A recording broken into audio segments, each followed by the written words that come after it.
All right. Welcome to Beanball episode 1. Uh, we are here to talk about the Red Sox. We're going to do this hopefully on a weekly basis or so and just talk about eventually what's going on week to week with the Red Sox. We can, talk about in-game stuff once games are happening. But for now, this episode, next episode, we'll just kind of cover some stuff that's been going on in Red Sox Nation, I guess, over the course of the winter.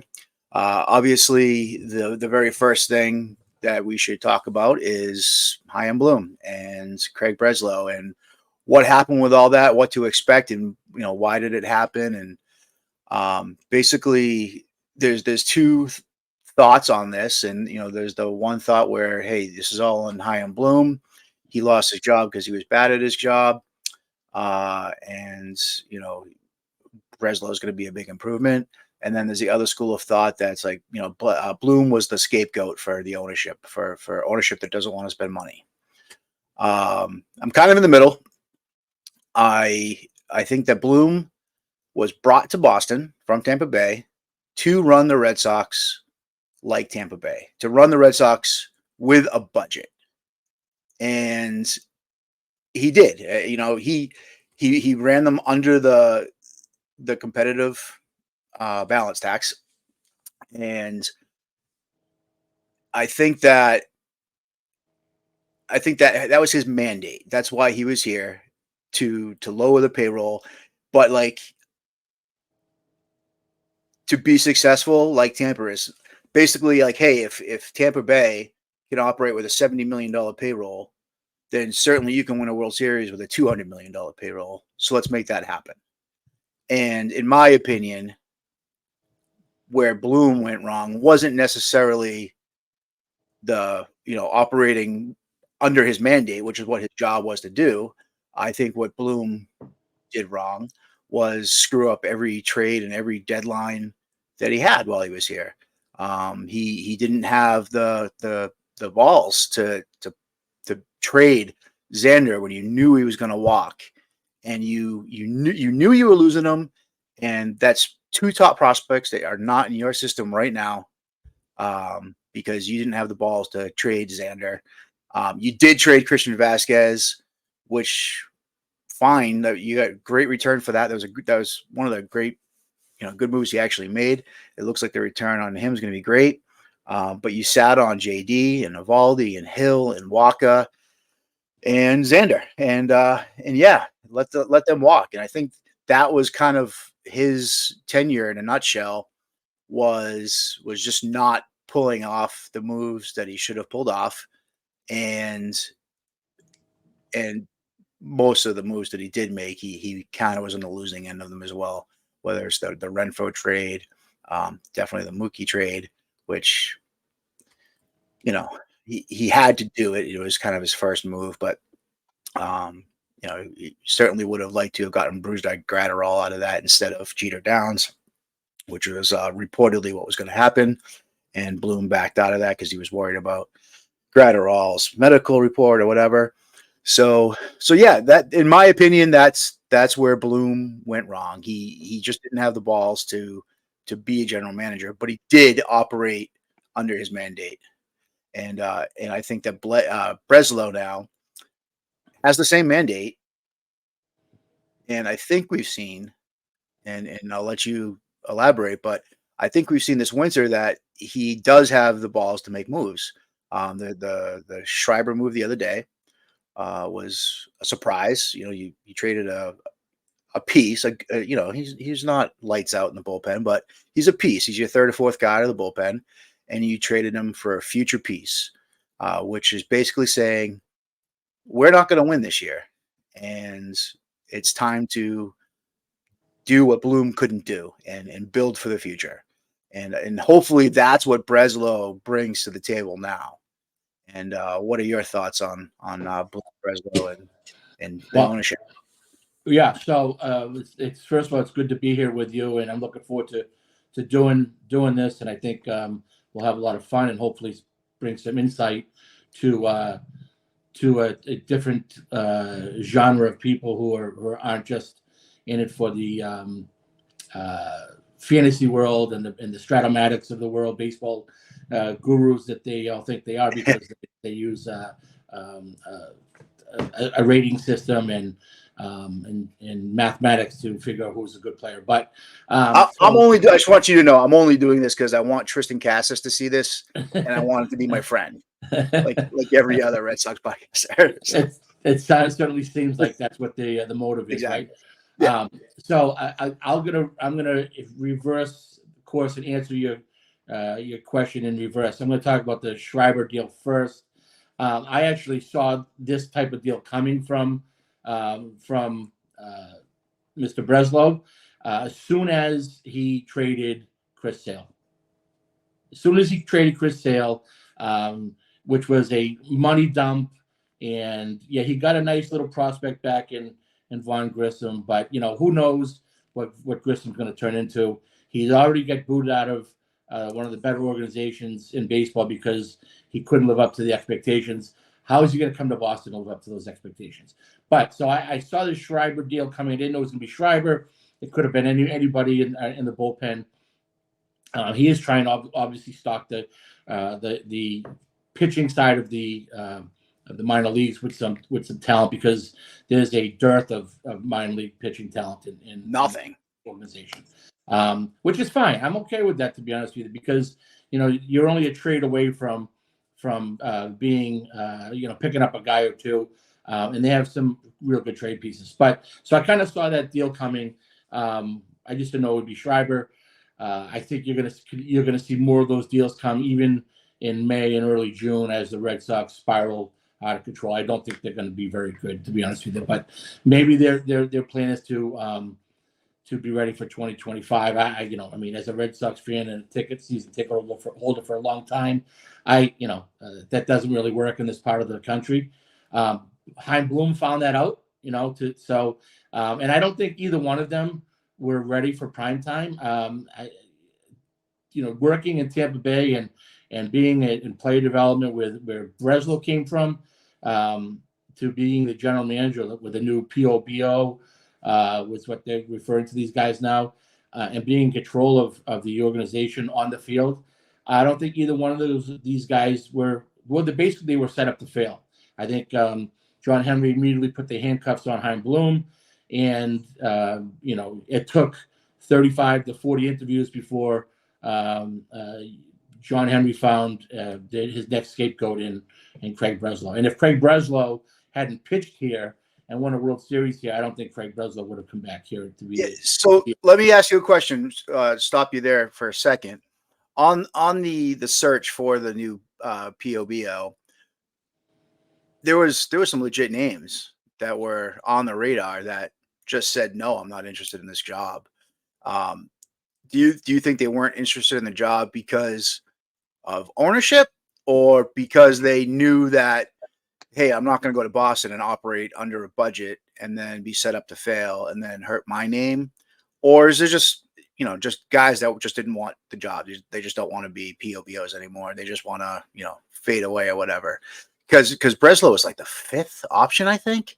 Maybe further down. Yeah. We don't even know for sure, but it just seems like maybe people don't want to work for Henry, Warner, and the Red Sox because they saw what was coming. They saw that Bloom was scapegoated, and they saw Dumbo too, who wins a World Series and gets fired. Like, on what planet does that happen?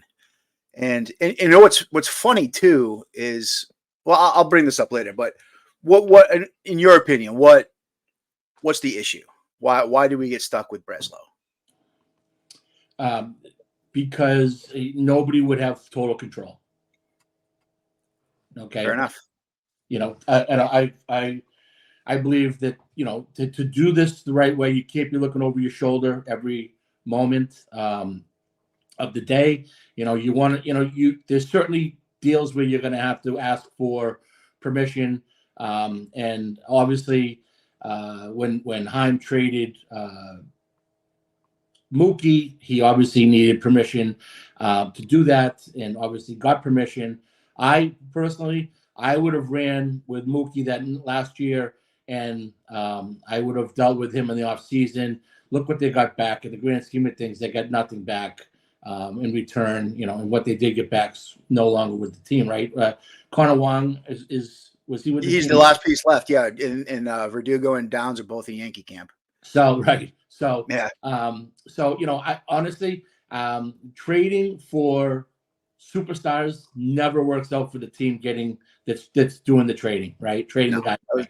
that was a lose situation for sure. And yeah, and it's not like we were trading away somebody at the twilight of his career. We were trading someone that it was going into the prime of his career. I've always been a guy that's thought that Mookie Betts isn't as good as a lot of people think he is because of the analytics that they use to come up with these things. But I also don't think that Mike Trout's as good as everyone thinks he is as well. But I think that you get your best player in your organization, you run with him until the end of his career or the end of his contract, and then if you can't sign him, you've done everything you could to sign him, right? And then let the fans get on Mookie's case for not signing here, re-signing here, instead of dealing with what they've had to deal with the last 4 years, because it's been a spiral since Mookie got traded. Yeah, I mean, as soon as Mookie was traded, we kind of knew that at the very least Xander was going to go to free agency. Correct. We knew that as soon as that happened, we knew that at the very least we'd have to compete for him with other teams. And I think knowing that going into the 2022 deadline, we probably should have moved on from Xander too, and hopefully identified better trade pieces than Verdugo, Downs, and Wong. And you brought up the sale thing earlier too. It seems like you didn't like that move. I didn't. He was traded for the wrong reasons. He was traded because he had a big contract. Right? Yeah, but they ate his contract though. They're eating $17 million this year. Right, but he had an option too, right? That he could have picked up. So yeah. Okay. So I think it was that he had a couple years left with it, including his option. He would have stayed, right? He would have stayed. He loved it here.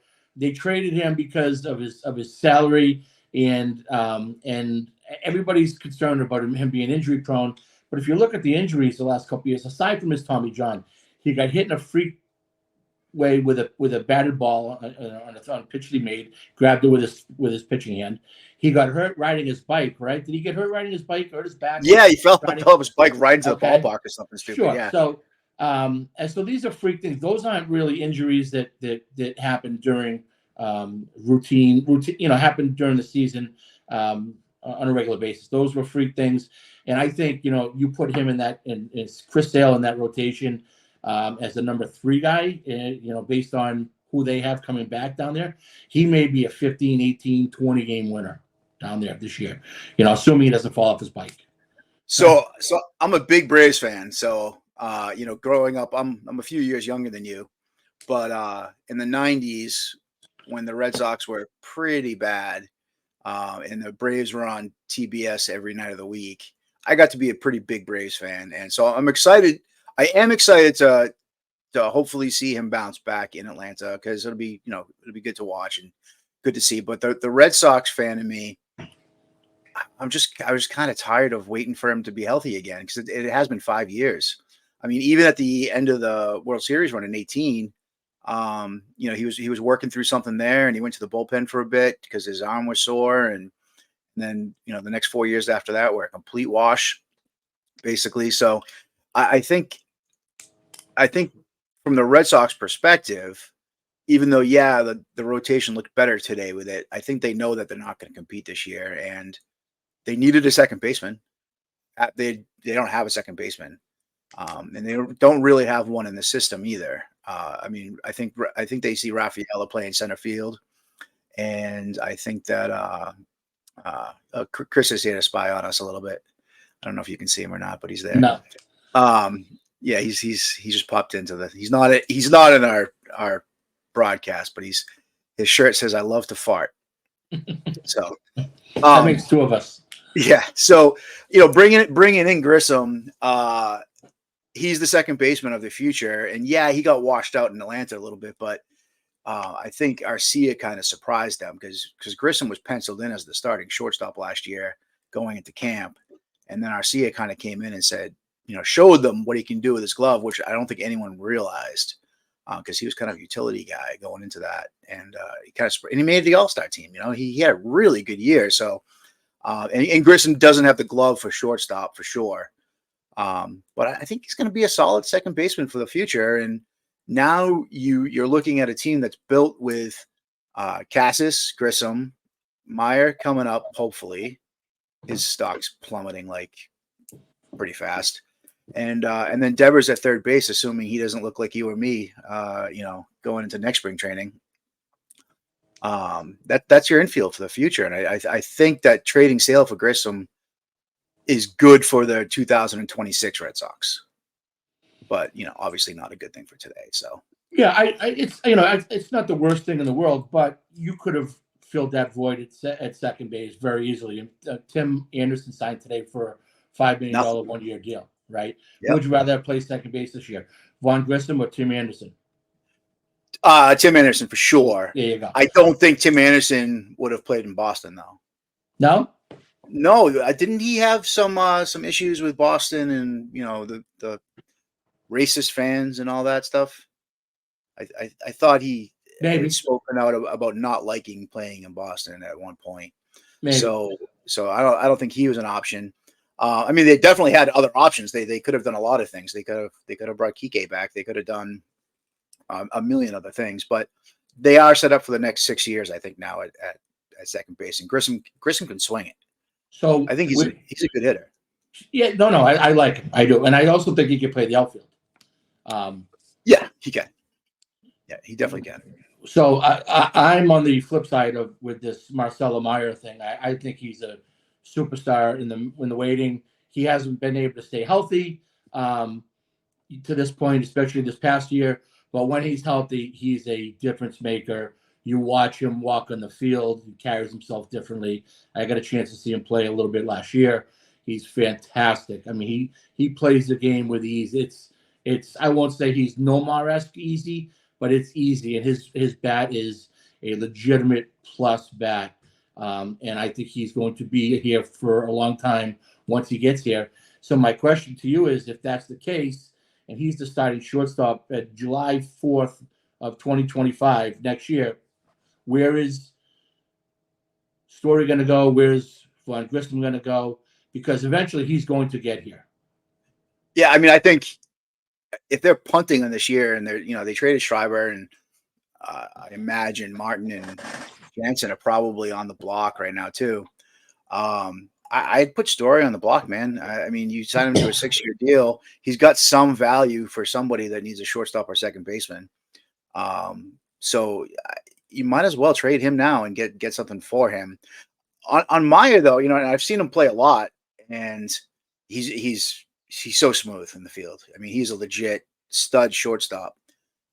It is concerning, I will say, to kind of see the shortstops that were drafted after him in that draft that are already going to be starting for their team this year. Lawler in Arizona and Merrill is going to be starting this year I'm drawing a blank on who drafted him. But I know he's up this year. And then even the following year, the Orioles starting shortstop this year, Holiday. It's just a little disappointing to see him kind of lagging behind his peers in that department because he is a little bit older than a couple of those guys too, I believe. He's only 21. He's be 22 soon. Yeah, right? They're all babies. Right. And honestly, you can't rush a guy to the big leagues to play shortstop in Boston, right? If you're playing shortstop in Arizona, no big deal. I don't care what, how old you are. Even in Baltimore, that kid, is a legitimate MVP candidate every year he plays going forward. And I think the reason why they didn't rush Meyer along at all was because of Xander. And they didn't know what they were going to get, with Xander and whether they were going to re-sign him or not. I mean, had they re-signed him, who knows what they would be doing with Meyer. He might be gone somewhere. Who knows, right? So I think they didn't rush his development and the last couple of years because of Xander was there, and they didn't know what to do with Xander. Once that happened with Xander leaving last year, I think that you're gonna, you saw him get up to Double-A, even though he didn't have a great season. I think you're gonna see him in Triple-A by middle of the season this year, regardless. As long as he's healthy, he's gonna move up because he's not far away. He's got 800, almost 800 at bats in the minor leagues. You get to 1,000 at bats, and you got a pretty good idea of what you're going to get out of a guy. And I do believe his best days are way in front of him. So, well, yeah, I hope you're right. I really do. I just seeing him kind of fall down the rankings, is just a little disappointing, a little concerning. That's all. I hope I'm wrong. I hope he's up to Worcester by July this year, and I hope he forces his way into the major league lineup by 2025, and he should. And Story should probably be moved. Since we're talking about prospects, I wasn't really planning on going into prospects today, but I saw that Nick York, who I'm down on big time, they're moving him to left field, and I know fans have been clamoring for him to move up, and he's going to be the future second baseman, but that kid can't catch a cold at second base. And I don't think moving him to left field is going to do him any favors because he's just not that athletic. He can swing it, but he's got a big swing, and he kind of strikes out a lot. So he's another one that's kind of plummeting down in the rankings. So I don't want to see Breslow do what Bloom and GMs before Bloom have done, just fall in love with these prospects and wait for their value to be gone and then make a move with them when they're worth absolutely nothing. Jeter Downs had some value before we, ruined him, or before he just flamed out, whichever it was. Right. He had some value, and we let his value just plummet until he was just released and picked up by the Nationals he played for last year or something like that. So I do hope that they make a move on York, because I just don't see him ever making it in Boston. I didn't like the draft pick when they drafted him. Didn't like it. It's weird. It's a weird pick, and they've drafted 6 shortstops in the last 3 years, which is, I understand the philosophy is just draft the best athletes and the rest will work itself out.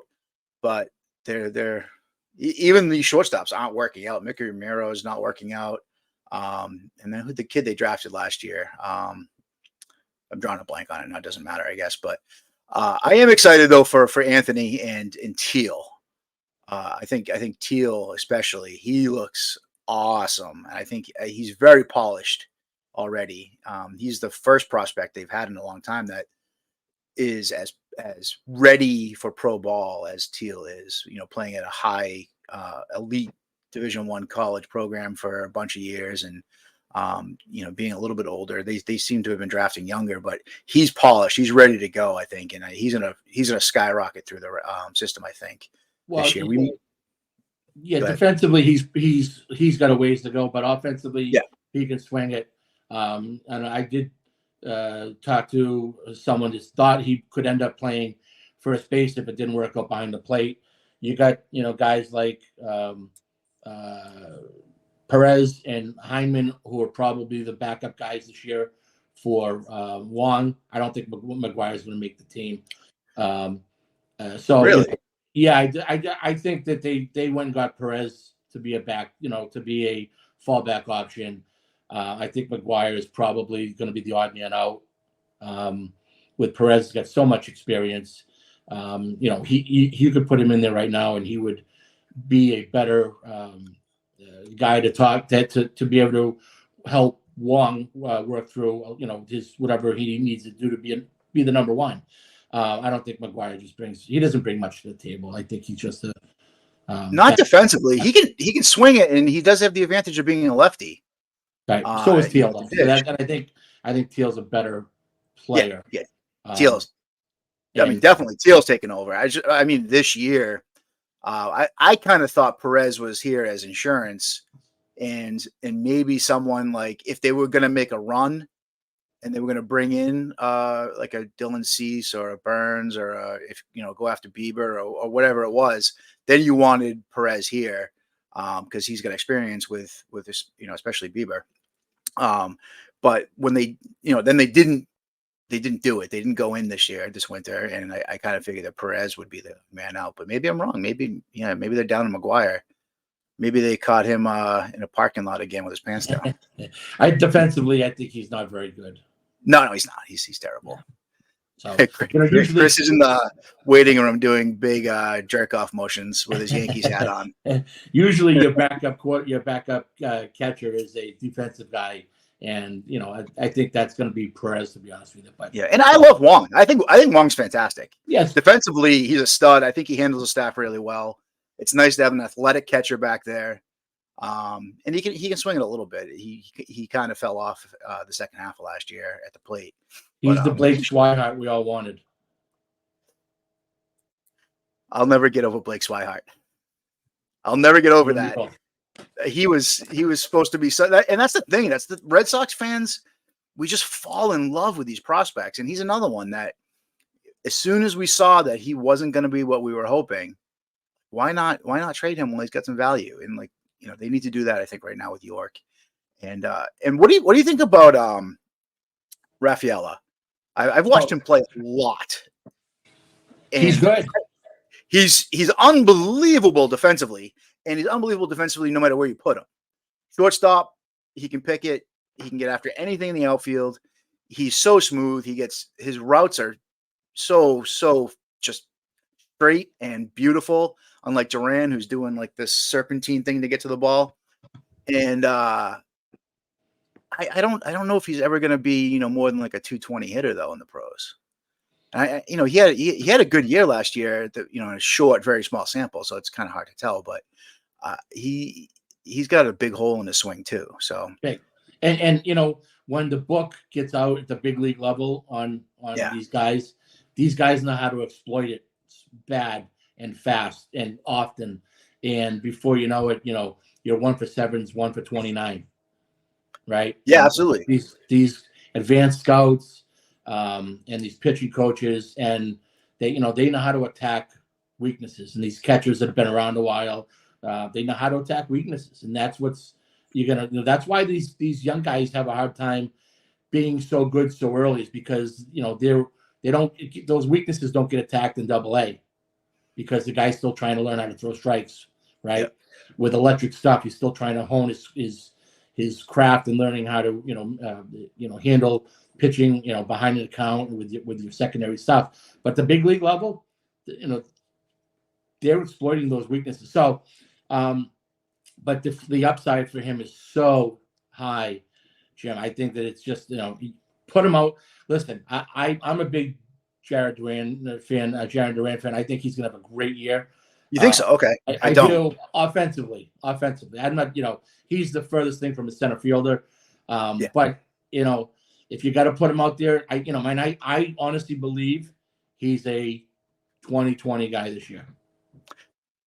So I was going to go the opposite. I was going to say that if you're going to have Rafael on the roster, you put him in center field and you see what he's got and you see if he can fix the hole in his swing. And you move on Duran now because, as you know, although you were a pitcher, right? I was. Yeah, so maybe you don't know. But hitting is just so much, like 50-60% of it is just mental, and it's your confidence and your approach. And we know that Duran's a head case. We know that he doesn't have the confidence. We know that he's been pretty open about having some mental illness or whatever, and which obviously I feel for the kid. But being in that situation in Boston as the leadoff hitter playing center field for the Boston Red Sox, I just think that he's going to be too much of a roller coaster with his confidence, and he's going to go through these tremendous slumps like he did the second half of last year or all of 2022. So he has the athleticism. I mean, the kid built like a brick shit house, and he looks like he played tight end. I mean, he's jacked. I just don't think he's got the brain to be a Major League Baseball player, and I'd rather see them run with Rafaela out there personally. Yeah, I think you should play left field. I'm okay with Rafaela playing center field. You put Duran in left field and O'Neill in right, or and maybe the opposite if that has to happen. But yeah, I'm okay with Rafaela getting his opportunity to play in center field. Yeah, he's going to do. O'Neill's kind of the forgotten man here this winter. I keep forgetting that we got O'Neill. That kid had MVP votes, what, 2 years ago? 2 or 3 years ago, he had a great year with the Cardinals, right? I mean, he was good. Yeah, he had a great year. I think he was like 5th or 6th, maybe in MVP voting. He's another one. He's all jacked up. Oh my God, he's so juiced. They did. I saw Bradford reported today something about O'Neill's got 3% body fat, which I guess they were doing like BMI today in camp or something like that. And O'Neill's got 3%. I've got the other 97. But he's they're also he is what he is. They needed a right-handed bat, and absolutely. I mean, listen, they're not getting Duvall. Duvall's not coming back here. No, they're not. They're going to run with Dahlbeck as the right-handed bat. They're going with Bobby Dahlbeck. 100%. I've been saying 100%. Since October. And league minimum. Yeah. They say they're saving $5, $6, $7 million, and he might run into 2025. Who knows? And he's going to play left field. That's what I'm worried about. Is I don't like he's terrible at first base. He's okay at third, and they've been moving him around to second and short and left, and he's a liability there. But I knew from the beginning, everyone's okay. We're gonna get Soler. He's gone. Okay, we're gonna get Duvall. He's gone. We're gonna get Turner's gonna come back. He's gone. It's Pham. He's gone, and they just keep falling off. And I think Urshela signed somewhere today after 2 days of we're getting Urshela, and as they kept falling off, I'm going, you guys are nuts. We're gonna get Bobby Dahlbeck. He's the right-handed bat. We have to have someone that plays first base, because there's nobody else on the roster really that plays first base, right? Am I wrong? Well, if Casas gets hurt, he's your guy, right? Yeah, well, not even hurt, but you have to have a second guy that can play there just for days off. And I don't even think they had that. So, I think that Dahlbeck made sense from the beginning just because of the price and because he plays first base. And who made real sense, who I really wanted was Rhys Hoskins. He would have been the perfect fix. He plays third, he plays first, he plays left, and he can swing it too. And he's what Bobby Dahlbeck should have been. If he didn't strike out, every other at bat. So I'm looking forward to another year of is Bobby Dahlbeck going to hit 40 home runs? Well, he might run into 20 though, 25. Who knows? Yeah, he might. So that'd be good. He's going to be a 5-year minor league guy with a little big league experience. So what did he hit last year between Boston and Worcester? 25. He killed it in Worcester. In Worcester, he was like superstar numbers. I don't have it in front of me, but he was like 280 with 30 home runs, something like that in Worcester. And sometimes it just takes a little longer to click. You figure it out, And he's 28 now, though, I believe. Yeah, he might be up there. That maybe might be a little younger. He's 29. Is he 29? Whoa, okay. He's 29. He's gonna be 30 this year. Wow. So he's kind of like had his chance at this point. I think. He's cheap. What's he going to cost you to leave? Exactly, and that's what they're looking for this year. They're really high on Abreu too, in the outfield. Okay. You're not? Yeah. Where's he going to play? So the way I kind of understood it was, Duran was going to be in center, and Abreu was going to be in right, and O'Neill was going to be in left, and Yoshida's DHing. And then Rafaela was kind of the fourth guy, is the way I kind of figured it was going to go. Not the way I wanted to see it go. If Rafaela is not the center fielder or not in the lineup every day, he won't be here. He'll be a AAA. That's a good point, because they want him to get the ABs and not. Got to play. Got to play every day. Yeah, that's a good point. So if he's here, which makes sense because he's better at center field. I have to cough, excuse me.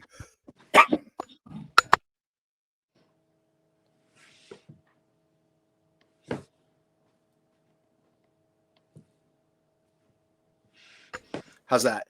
Better. I'll edit that out. Sorry, I hit the cough button and then I didn't hit it back because I'm a rookie. So I'm getting laughed at by Chris right now too. So we'll edit this part out. So, to your point, though, if he's not going to be here, Duran's your center fielder, right? Then you got Abreu to play right field, and I guess O'Neill to play left, and Yoshida has the DH. Can't play the field ever again. No, and he's not really an ideal DH either. It's not like he crushes the ball. He's gonna hit 290, but it's a lot of soft. It's a soft 290. Yeah, slow just pitch ground softball balls 290. through. That's Yeah, my brother calls it slow pitch softball 290. Yeah, it's not great. That signing, that's another guy that, if you don't see him being part of like a 2026 run for, an actual first place team, maybe that's someone that you need to consider moving on from already too, because that's kind of a bad signing. And everyone said it from the beginning too. Everyone said that's going to be a terrible signing, except for Red Sox fans who are just excited to get somebody.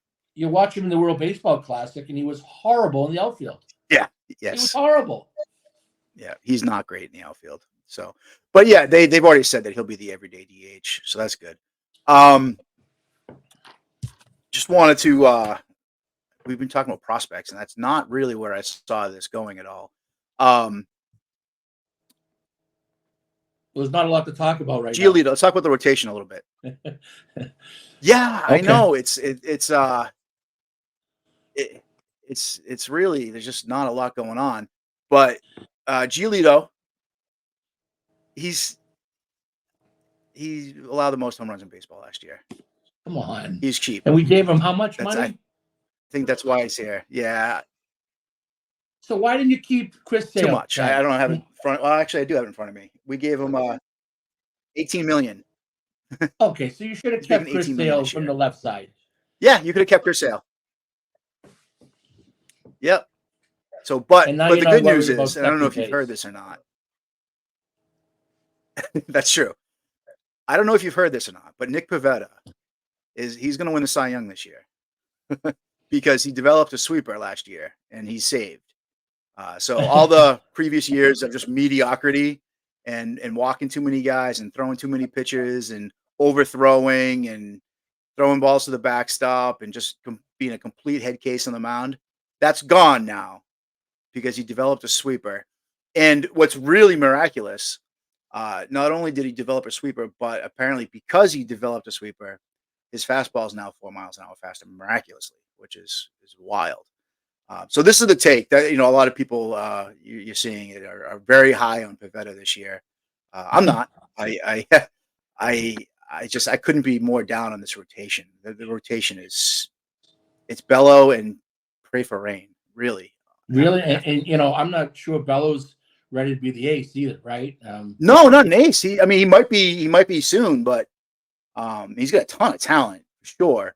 Tons. But he should not be your opening day starter at his age and his stage of development. And they've got nothing else. So we've got Giolito, we've got Pivetta. They're the, I guess, 2 and 3. Are they really 2 and 3? I mean, they're all threes in my opinion. But put it this way: if every spot in a rotation had a Cy Young award, Cy Young for the number 1 spot, Cy Young for the number 2 spot, we'd have 5 guys in the Cy Young race for the 5th spot in the rotation. Pretty much. Right? Pretty much. I do like Crawford. I like Crawford. Okay, yeah, okay. Yeah, he's not great. He's not great, but for what he costs, this is Boston. This is the Boston Red Sox. Yeah, I know. Okay. Wasn't too long ago you rolled out Schilling, Beckett, Lester, Pedro. Yeah. Yeah. No, those days are gone, man. Those days are gone. So we have to be very happy that we have Cutter Crawford. I like him a lot. And and then the 5th spot, it seems like it's between Wink, Whitlock, and Houck. Ton of talent. No one's put it together, really. I mean, Whitlock has been an elite reliever, and they've kind of tried to placate him, I think, because he wanted to be a starter. And instead of saying, "Hey, you're a really good reliever," they've placated him and allowed him to try to be a starter. It looks like they're doing it again. But I think at the end of the day, him and Winkowski end up in the bullpen, right? And Houck gets that 5th spot. Probably. If for no other reason, just because he might stay healthier than the other two in the rotation, and he's got more electric stuff, at least 2 times through a lineup than Oh, Whitlock. okay, so I'm okay with Hulk in the 5 spot. Let's go in reverse order. Who's the 4? Pavetta? In our opinion, or in the opinion of the Red Sox, Yours and mine. Well, your opinion. Pavetta's the 4. Okay. Who's the 3? Crawford. Wow. Okay. Yeah, it's not great. Giolito's 2 and Bellows 1. Wow. That's not great. Now listen, in honesty, you're probably not far off what it should be based on what they have. Yeah, and I don't see how that rotation wins you more than they won 78 games last year. This is, whew. And the problem is the offense isn't going to average 7 runs a game. No, it's a good offense. It's not great. It's not a great offense, and the rotation is they're going to be chasing 3 or 4 runs every game. Let me ask you a question. The elite bullpen for sure, especially if Whitlock and Winkowski are back there with Martin and Jansen, that's a really good bullpen. But they're also the pieces that might get moved, and they're going to get worn out. They're going to get worn out really quick. I mean, Houck is 2 times through the rotation and he's done. Pavetta has been 2 times through the rotation and he's done. Giolito is allowed 41 home runs last year, most in the majors. It's bad. It's a bad situation, and there's nothing out there. They're not signing Montgomery, and that seems to be picking up steam the last couple of days. Like Boston's like the last option for him right now, but that couldn't be further from the truth. He's waiting on Texas. You know where he's going to end up, right? He's going to. Yeah. Hey, Chris, why don't you hop in here for a second? I got a question for you. Can I add you? Do I add you?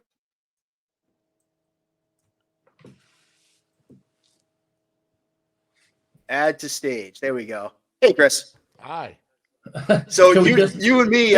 First of all, instantly he's got to go. He's wearing a Yankees hat. I know. Yeah, I'm wearing a Yankee hat on your Boston show. If I knew that you were going to add me, I would have put a different hat on. I was drafted by the Yankees, and I despise the Yankees. Okay, he's got to go. That's the whole point. You should. I hate you guys. I mean, I don't hate you guys. I hate the freaking Red Sox. So it's great. So Chris, we had the same opinion. I'm hearing an echo. That kind of stinks. Wait, hold on. I got all kinds of shit going on. The dumb founder of the company's got multiple speakers going. I didn't know the news is on.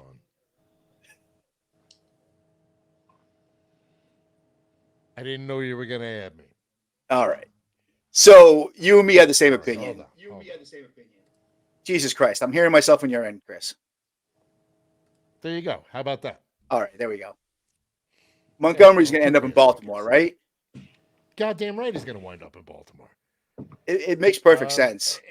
It makes perfect sense, especially with the Bradish injury. And he's proven that he can pitch in the AL East. So we know he can pitch. And he's so pissed off at Cashman that I think he would relish the opportunity to show up and go pitch in Baltimore, because why not at this point? And Rubenstein's there now. I do. Yeah, exactly. I mean, and plus, I mean, it's, I was talking to somebody today, and Montgomery obviously hates Matt Blake, the pitcher coach from the Yankees, because, look at what Mike Maddox did for him. He went to the Cardinals, Maddox. He went to the Rangers, Maddox. All of a sudden, it's like, throw your friggin' fastball. Oh, my God. It's like, oh, look at this. It's a revelation. Instead of throwing a friggin' breaking ball 65% of the time. Because the analytics tell you to throw your breaking ball. Yeah. So I do think he winds up with Baltimore. I think you guys actually have a good shot at getting Snell, but you know what? I don't want him either. That's the thing. No, it's not that I don't want him. I take him at this point. He's not coming here. He wants to win. B, he's a West Coast guy. He is a West Coast guy. He wants to go somewhere where weed is legal. We know that. It's just he's it's just I honestly, the last thing that you guys or the Yankees or the Orioles for that matter need is another 5 and dive guy. Oh, great. Great. here. Our number 3 can't get out of, he can't even get into the 5th inning at this point. It's like, oh, sure, let's just do that. And yeah, great. Our bullpen's shot to shit by, I don't know, May. July. Yeah. Well, May, forget it. But yeah, I mean, I just don't see it happening. I mean, I think you guys, I don't know, man. I mean, didn't Henry say about you guys, this year, this is not the year? Like, this is kind of like a soft rebuild or something? He hasn't said that specifically, but he has said, He's or alluded Sam to. Kennedy has admitted that they're operating under a budget, which they've never admitted openly before. They've Which makes kind of no hinted sense to around me. it. No, Well, I it mean, makes no sense to me. I was talking to Dan Tion today, and he is, obviously Louis' son, and he's a good friend of mine. And he's like, I'm not even gonna watch these bastards this year. I'm just pissed off. He's just pissed. He's like, that's how I feel. Believe, he's like, I can't believe it's bad enough. He's like, okay, great, we got rid of Chaim Bloom, and Chaim Bloom, was in there to run it like it's a freaking poverty-stricken franchise, and that was not the case. The Red Sox print money. Come on, They man. bought You the guys, team. baseball's better when the Yankees and the Red Sox are good, man. Come on. They bought the team for less than Shohei Ohtani's contract. No shit. Exactly. And it's worth almost $5 billion now. So they can't cry poor. So, all right, I'm going to get rid of you because we want to go back to talking to Boston people. Chris, and go back talking quick, Boston. Chris. Derek, nice to meet you. How are you? Hold on a second. I got to zing Chris here because my Please moles in the Major League Baseball office telling me that Jordan Montgomery is going to the Mets now that Senga got hurt. I could see Snell maybe going to the Mets. I don't think Montgomery. You know what, though? That would really stick at the Cashman and the Yankees. There you go. Did go to the Mets. Yeah. He hates I'm Cashman with a passion. Yeah, he hates Cashman. Cashman came out and said about this guy, oh, he wasn't realistically going to pitch in the playoffs for us. Get the hell out of here. Like, what the hell is that? He just won the World Series single-handedly. Yeah, yeah. And he was a horse. Yeah. Anyway, he was you guys, awesome. Derek, pleasure to meet you. I'll talk to you guys later. All right. Bye, Chris. Thanks. Yeah, let's go Orioles. I don't know. Yeah. Turn him off. He's gone. He's gone. All right, we're back. So we're going longer than I thought we'd go. So maybe we put a pin in some of the stuff that we haven't talked about yet. Maybe do this again next week. But so where we're at right now, the rotation stinks. The bullpen's good.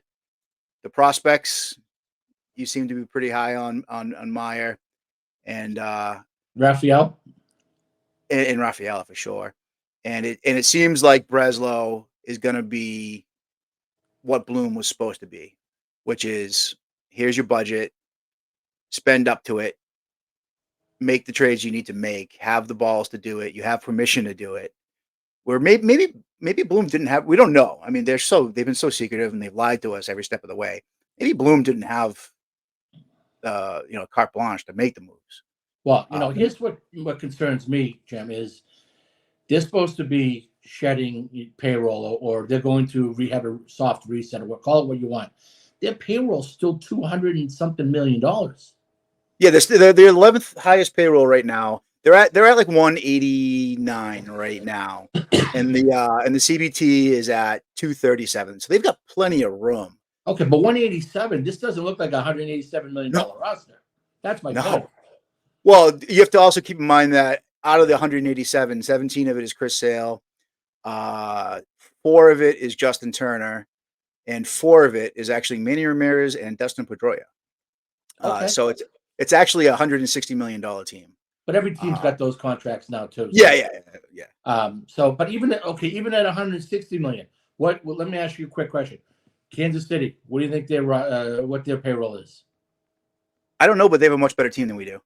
Bingo. Baltimore Orioles.